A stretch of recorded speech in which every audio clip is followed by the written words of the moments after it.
ನಮಸ್ಕಾರ, ಶುಭೋದಯ ಪ್ರೀತಿಯ ವೀಕ್ಷಕರೆಲ್ಲರಿಗೂ ಸಂಕಲ್ಪ ಸದ್ದಿ ಕಾರ್ಯಕ್ರಮಕ್ಕೆ ಆತ್ಮೀಯ ಸ್ವಾಗತ ಹೇಳ್ತಾ ಇರೋದು ನಾನು ಅನುಷಾ. ಮೊದಲನೇ ಬಾರಿ ನಮ್ಮ ಚಾನಲ್ ವೀಕ್ಷಿಸ್ತಿದ್ದೀರಾ ಅಂತಂದ್ರೆ ಈಗ ನಮ್ಮ ಚಾನಲ್ನ ಸಬ್ಸ್ಕ್ರೈಬ್ ಮಾಡಿ, ನಮ್ಮ ವಿಡಿಯೋಸ್ನ ಲೈಕ್ ಮಾಡಿ. ಪ್ರತಿ ಒಂದು ವಿಡಿಯೋಸಲ್ಲಿ ಕೂಡ ಸಾಕಷ್ಟು ಉಪಯುಕ್ತವಾಗಿರುವಂತಹ ವಿಚಾರಗಳು, ವೇದ, ಶಾಸ್ತ್ರ, ಪುರಾಣ, ಜ್ಯೋತಿಷ್ಯ, ವಾಸ್ತು, ಯಾವುದೇ ರೀತಿಯಾಗಿರುವಂತಹ ಸಮಸ್ಯೆಗಳಲ್ಲಿ ಸರಳವಾಗಿರುವಂತಹ ರೆಮಿಡೀಸ್ನ ತಿಳಿಸ್ಕೊಡುವಂತಹ ಸ್ಪಿರಿಚುವಲ್ ಗುರು ಡಾಕ್ಟರ್ ವಿಷ್ಣುದತ್ತ ಗುರುಜಿಯವರಿದ್ದಾರೆ. ಬನ್ನಿ ಗುರುಗಳನ್ನ ಇವತ್ತಿನ ಕಾರ್ಯಕ್ರಮಕ್ಕೆ ಬರ್ಮಾಡ್ಕೊಳ್ಳೋಣ. ನಮಸ್ತೆ ಗುರುಗಳೇ, ಕಾರ್ಯಕ್ರಮಕ್ಕೆ ಭಕ್ತಿಯ ಸ್ವಾಗತ. ಗುರುಗಳೇ, ನಿಮಗೆ ಸಾಕಷ್ಟು ವಿಚಾರಗಳು ಗೊತ್ತಿದೆ. ಯಾವುದೇ ರೀತಿಯಾಗಿರುವಂತಹ ಪ್ರಶ್ನೆಗಳಾಗಿರ್ಬೋದು, ಸಮಸ್ಯೆಗಳನ್ನ ತಮ್ಮ ಮುಂದೆ ಇಟ್ಟರೆ ಸರಳವಾಗಿ ಪರಿಹಾರ ಇಂಥದ್ದು ಮಾಡ್ಕೊಳ್ಳಿ ಅಂತ ನೇರವಾಗಿ ತಿಳಿಸ್ಬಿಡ್ತೀರಾ. ಇವತ್ತು ನಾನು ಕೇಳ್ತಾ ಇರುವಂತಹ ವಿಚಾರ ಲಕ್ಷ್ಮಿಯ ಕುರಿತಾಗಿ ಕೇಳ್ತಾ ಇದ್ದೀನಿ. ನಮ್ಮ ಜೀವನದಲ್ಲಿ ಏನಾದರೂ ಲಕ್ಷ್ಮಿ ಒಲಿದ್ಲು ಅಂತಂದ್ರೆ ನಮಗಿರುವಂತಹ ಸರ್ವ ಕಷ್ಟಗಳಾಗಿರ್ಬೋದು ಅಥವಾ ಸಮಸ್ಯೆಗಳು, ರೋಗ ರುಜಿನಗಳೆಲ್ಲ ಕೂಡ ಹೊರಟೋಗ್ಬೇಕಾಗತ್ತೆ. ಸೊ ಏನಾದರೂ ಈ ಹಿನ್ನೆಲೆ ಬಗ್ಗೆ ನಾವು ಮಾತನಾಡಿದ್ರೆ ಋಷಿಗಳಾಗಿರಬಹುದು ಅಥವಾ ದೇವತೆಗಳಾಗಿರಬಹುದು, ಲಕ್ಷ್ಮಿನ ಹಾಡಿ ಹೊಗಳಿರುವಂಥದ್ದು ಉದಾಹರಣೆಗಳೇನಾದರೂ ಇದೆಯಾ ಗುರುಗಳೇ? ಈ ವಿಚಾರವಾಗಿ ತಿಳಿಸ್ಕೊಡ್ಬೋದಾ? ಯಾವತ್ತೂ ಈ ಪ್ರಶ್ನೆನ ತಮ್ಮ ಮುಂದೆ ಇಟ್ಟಿಲ್ಲ. ಸೊ ಈ ರೀತಿ ನಾನು ಪ್ರಶ್ನೆನ ಮಾಡ್ತಾ ಇದ್ದೀನಿ. ಓಂ ವಿಶ್ವಸ್ಮೈ ನಮಃ. ಪ್ರೀತಿಯ ಬಂಧುಗಳೇ, ಆಕ್ಚುಲಿ ಯಾವುದ್ರಲ್ಲೂ ನಾನು ಹೇಳಿದ್ದೇನೆ, ರಾಮ ಕೂಡ ಮಾತಾಡಿದ್ದಾನೆ, ಈಶ್ವರ ಕೂಡ ಮಾತಾಡಿದ್ದಾನೆ ಲಕ್ಷ್ಮಿ ಬಗ್ಗೆ. ಈಗ ನೀವು ಕೇಳಿದ್ದ ಈ ಪ್ರಶ್ನೆ ಹಾಡಿ ಕೊಂಡಾಡ್ತಕ್ಕಂಥದ್ದು, ಲಕ್ಷ್ಮಿ ಅಂದ್ರೆ ಹಣ ಮಾತ್ರವಲ್ಲ, ಬರೀ ಸಂಪತ್ತಿ ಅಂತಲ್ಲ. ನಮಗೆ ರೋಗ ರುಜಿನಗಳು ಇದ್ದದ್ದು ಮಾಯವಾಗಿ ಆರೋಗ್ಯವಂತರಾದರೂ ಅದು ಆರೋಗ್ಯ ಲಕ್ಷ್ಮಿಯೇ. ಅದಕ್ಕಾಗಿ ಇಲ್ಲಿ ಈ ಬ್ರಹ್ಮದೇವ ಶುಕ ಮಹರ್ಷಿಗೆ ಹೇಳ್ತಾನೆ, ಏನು ಹೇಳ್ತಾನೆ, ಜಾತಕದ ದೋಷಗಾದಿಗಳನ್ನ ಏನು ಬರ್ತಾ ಇದ್ವು ಅಂತಹ ಜಾತಕಾದಿ ದೋಷಗಳು ಅಂತ ಏನು ಇದಾವೋ ಅವುಗಳು ನೀಗುವಂಥದ್ದು.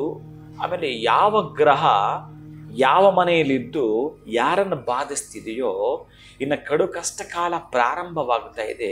ಈಗ ನೀವೆಲ್ಲ ಮಾತಾಡ್ತಿರಲ್ಲ, 7.5 ಅಷ್ಟಮ ಶನಿ, ಅರ್ಧ ಅಷ್ಟಮ ಶನಿ, ಕಂಟಕ ಶನಿ, ಈಗೆಲ್ಲ ಮಾತಾಡ್ತಿರ್ತಿರಲ್ಲ, ಇದು ಯಾವುದೂ ಕೂಡ ಬರಬಾರದು ಅಂತಂದ್ರೆ, ಈಗ ನಾನು ಮೊನ್ನೆಯಷ್ಟು ಹೇಳಿದೆ, ಒಂದು ಯಜ್ಞವನ್ನ ಮಾಡ್ತಿರಬೇಕಾದ್ರೆ ಅದು ಲೋಕ ಕಲ್ಯಾಣಾರ್ಥವಾಗಿ ಒಂದು ಮಹಾ ಸುದರ್ಶನ ಯಾಗವನ್ನೇ ಏರ್ಪಾಟು ಮಾಡಿಕೊಂಡು ದೊಡ್ಡ ಮಟ್ಟದಲ್ಲಿ ಮಾಡ್ತಿರಬೇಕಾದ್ರೆ ನಾವೊಂದು 2010 ಅಥವಾ ಅನ್ನೋದು ಅನ್ಕೊತೀನಿ, 15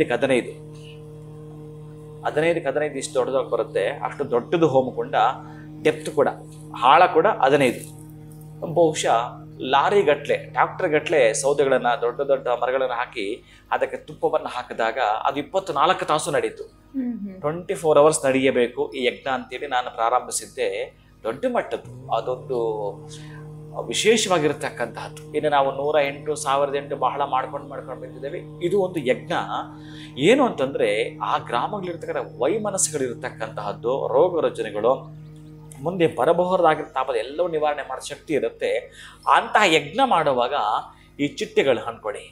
ಈ ಚಿಟ್ಟೆಗಳು ಎಷ್ಟು ಒಂದು ಪೂರ್ಣವಾಗಿ ಈ ಯಜ್ಞವನ್ನೇ ನಾನು ಈ ಸ್ವಿಚ್ ಆಫ್ ಮಾಡಿದಾಗ ಆಫ್ ಮಾಡ್ತೀನಿ, ಅಥವಾ ಯಜ್ಞವನ್ನು ಮಾಡಿದ ಹಾಗೆ ನಾನು ತಡೆ ಹಿಡಿದು ಬಿಡ್ತೀನಿ ಅಂತ ಚಿಟ್ಟೆಗಳು 1000 ಸಂಖ್ಯೆಯಲ್ಲಿ ಅಥವಾ ಲಕ್ಷದೋಪಾದಿಯಲ್ಲಿ ಸಂಖ್ಯೆಯಲ್ಲಿ ಆ ಚಿಟ್ಟೆಗಳು ಬಂದು ಯಜ್ಞವನ್ನ ತಡೆಯಕ್ಕೆ ಆಗತ್ತಾ? ಏನಾಗುತ್ತೆ ಚಿಟ್ಟೆಗಳು ಬಂದಾಗ? ಅಲ್ಲ, ಬೆಂಕಿಗೆ ಎಲ್ಲಾನು ಹೋಗುತ್ತಲ್ಲ, ಅಷ್ಟೇ, ಪ್ರಾಣ ಹೋಗ್ತದೆ. ನನಗೆ ಇದೇ ಉತ್ತರ ಬೇಕಾಗಿತ್ತು.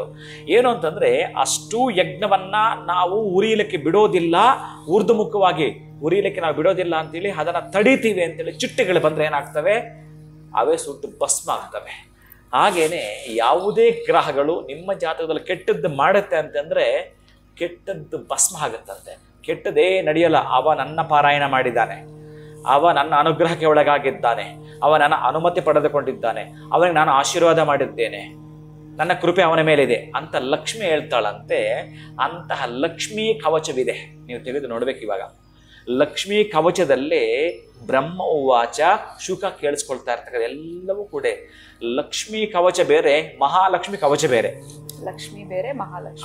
ನೀವು ಲಕ್ಷ್ಮೀ ಕವಚವನ್ನೇನಾದ್ರೂ ಓದ್ತೀನಿ ಅಂತಂದ್ರೆ ಗ್ರಹಗಳ ಬಾಧೆಯಿಂದ ಹಿಡಿದು ನವನವ ತಾಪತ್ರಗಳು ಏನು ಪಡ್ತಾ ಇದ್ದಾರೆ ಅದರಿಂದ ಹಿಡಿದು ನಿಮ್ಮ ಮನೆಯ ಅನೇಕ ರೀತಿಯ ಕಾಡ್ತಾ ಇರ್ತಕ್ಕಂಥ ವಾಸ್ತು ದೋಷಾದಿಗಳಿಂದ ಹಿಡಿದು ಯಾರು ನಿಮ್ಮನ್ನು ಪೀಡಿಸ್ತಿರ್ತಾರ ಎಲ್ಲ ಬಾಧೆಗಳಿಂದಲೂ ಹೊರಗೆ ಬರ್ತೀರಿ. ನನ್ನ ಪ್ರೀತಿಯ ಬಂಧುಗಳೇ, ಲಕ್ಷ್ಮೀ ಕವಚವನ್ನೇನಾದರೂ ಅದು ಬ್ರಹ್ಮದೇವ ಹೇಳಿರುವಂಥದ್ದು ಯಾರಿಗೆ?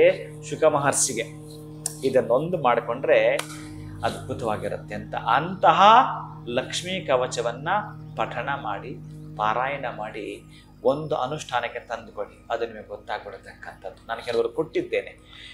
ನೀವು ದಯವಿಟ್ಟು ಸ್ತೋತ್ರಮಾಲ ಅನ್ನೋ ಆ್ಯಪನ್ನು ಡೌನ್ಲೋಡ್ ಮಾಡಿಕೊಳ್ಳಿ, ಅಥವಾ ನೀವು ಗೂಗಲ್ಗೆ ಬೇಕಾದರೆ ಹೋಗಿ ಲಕ್ಷ್ಮೀ ಕವಚಂ ಅಂತ ಇರುತ್ತೆ.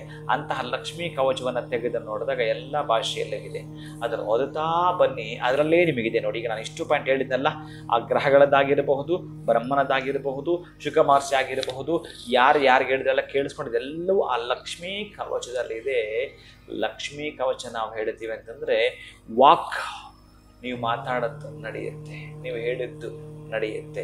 ಮಹಾಲಕ್ಷ್ಮಿ ನಿಮ್ಮ ಮನೆಗೆ ಎಷ್ಟು ನಾವು ಯಾರನ್ನಾದರೂ ಈ ಪೂರ್ಣಕುಂಭದಲ್ಲಿ ಸ್ವಾಗತ ಮಾಡ್ಕೊಳ್ತೀವಲ್ಲ, ವೆಲ್ಕಮ್ ಮಾಡ್ಕೊಳ್ತೀವಲ್ಲ, ಹಾಗೆ ಮಹಾಲಕ್ಷ್ಮಿನ ವೆಲ್ಕಮ್ ಮಾಡ್ಕೊಂಡಾಗಂದ್ರೆ ಖುಷಿಯಿಂದ ಬರ್ತಾಳಂತೆ. ಹಾಗೆ ಲಕ್ಷ್ಮಿ ಕವಚವನ್ನು ಹೇಳಿಕೊಂಡವರ ಮನೆಗೆ ಮಹಾಲಕ್ಷ್ಮಿ ಸಂತೋಷವಾಗಿ ಹೆಜ್ಜೆ ಮೇಲೆ ಹೆಜ್ಜೆ ಇಡ್ತಾ ಗೆಜ್ಜೆಯ ನಾದದ ಶಬ್ದವ ಮಾಡ್ತಾ ನಿಮ್ಮ ಮನೆಗೆ ಬರ್ತಾಳೆ.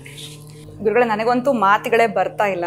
ನೀವು ಈ ಒಂದು ಪ್ರಶ್ನೆ ನಿಮ್ಮ ಮುಂದೆ ಇಟ್ಟಾಗ ಯಾವ ರೀತಿ ಉತ್ತರ ಕೊಡ್ತೀರಾ ಅಂತ ನಾನು ಕೂಡ ಬಹಳಷ್ಟು ಯೋಚನೆ ಮಾಡ್ತಾ ಇದ್ದೆ. ಆದರೆ ನೀವು ಹೇಳಿದಂಥ ವಿಚಾರಗಳು ಬಹಳನೇ ಅದ್ಭುತವಾಗಿತ್ತು. ಯಾಕಂದರೆ ಗುರುವಿನ ಕವಚ ಆಗಿರ್ಬೋದು ಅಥವಾ ಕುಜ ಕವಚ ಇವೆಲ್ಲವೂ ಕೇಳಿದ್ವಿ. ಈ ಸ್ತೋತ್ರಮಾಲಾ ಆ್ಯಪ್ನಲ್ಲಿ ನಮಗೆ ಲಕ್ಷ್ಮಿ ಆಗಿರ್ಬೋದು, ಮಹಾಲಕ್ಷ್ಮಿ ಕವಚ ಎರಡೂ ಕೂಡ ವಿಭಿನ್ನವಾಗಿರುವಂಥದ್ದು ಅನ್ನೋದ್ರ ಬಗ್ಗೆ ತಿಳಿಸ್ಕೊಟ್ಟಿದ್ದೀರಾ. ಅದಷ್ಟೇ ಅಲ್ಲದೆ ಬ್ರಹ್ಮದೇವನ ಬಗ್ಗೆ ಆಗಿರಬಹುದು ನೀವು ತಿಳಿಸಿದಂಥ ವಿಚಾರಗಳು ಖಂಡಿತವಾಗ್ಲೂ ನಮಗಂತೂ ಗೊತ್ತಿರಲಿಲ್ಲ ಗುರುಗಳೇ. ಅದ್ಭುತವಾಗಿರುವಂಥ ಮಾಹಿತಿ ಗುರುಗಳೇ. ಇನ್ನೂ ಇದನ್ನು ಯೋಚನೆ ಮಾಡ್ತಿದ್ದೀನಿ. ಎಲ್ಲರೂ ಕೂಡ ಈ ಒಂದು ಸ್ತೋತ್ರಮಾಲಾ ಆ್ಯಪ್ನ ಡೌನ್ಲೋಡ್ ಮಾಡಿಕೊಂಡು ಲಕ್ಷ್ಮೀ ಕವಚವನ್ನ ಪಠನೆ ಮಾಡೋದ್ರಿಂದ ಮಹಾಲಕ್ಷ್ಮಿ ಅವರ ಮನೆಗೂ ಕೂಡ ಹೋಗ್ತಾಳೆ ಅಂತ ಭಾವಿಸ್ತೀನಿ ಗುರುಗಳೇ. ಧನ್ಯವಾದಗಳು ತಮಗೆ. ನಮಸ್ಕಾರ. ಹರೇ ಶ್ರೀನಿವಾಸ. ಲಕ್ಷ್ಮಿ ಮಹಾಲಕ್ಷ್ಮಿ ಪ್ರತಿಯೊಬ್ಬರಿಗೂ ಮನೆಯವರ ಮನೆಗೆ ಬರ್ಮಾಡ್ಕೊಳ್ಬೇಕು ಅನ್ನೋ ಆಸೆ ಆಕಾಂಕ್ಷೆ ಇದ್ದೇ ಇರುತ್ತೆ. ಸುಲಭವಾಗಿರುವಂಥ ಒಂದು ಪರಿಹಾರನ ನಿಮಗೆ ಗುರುಗಳು ತಿಳಿಸ್ಕೊಟ್ಟಿದ್ದಾರೆ. ಮೊಬೈಲ್ನಲ್ಲೇ ಕೂತ್ಕೊಂಡು ಸ್ತೋತ್ರಮಾಲಾ ಆ್ಯಪ್ನಲ್ಲಿ ಡೌನ್ಲೋಡ್ ಮಾಡಿಕೊಂಡು ಲಕ್ಷ್ಮಿ ಕವಚವನ್ನು ಪಠನೆ ಮಾಡೋದ್ರಿಂದ ಖಂಡಿತವಾಗ್ಲೂ ಮಹಾಲಕ್ಷ್ಮಿ ನಿಮ್ಮ ಮನೆಗೆ ಪ್ರವೇಶ ಮಾಡ್ತಾಳೆ ಅಂತ ಹೇಳ್ತಾ ವಿಡಿಯೋನ ಮುಗಿಸುವಂತಹ ಸಮಯ ಆಗಿದೆ. ನಮಸ್ಕಾರ.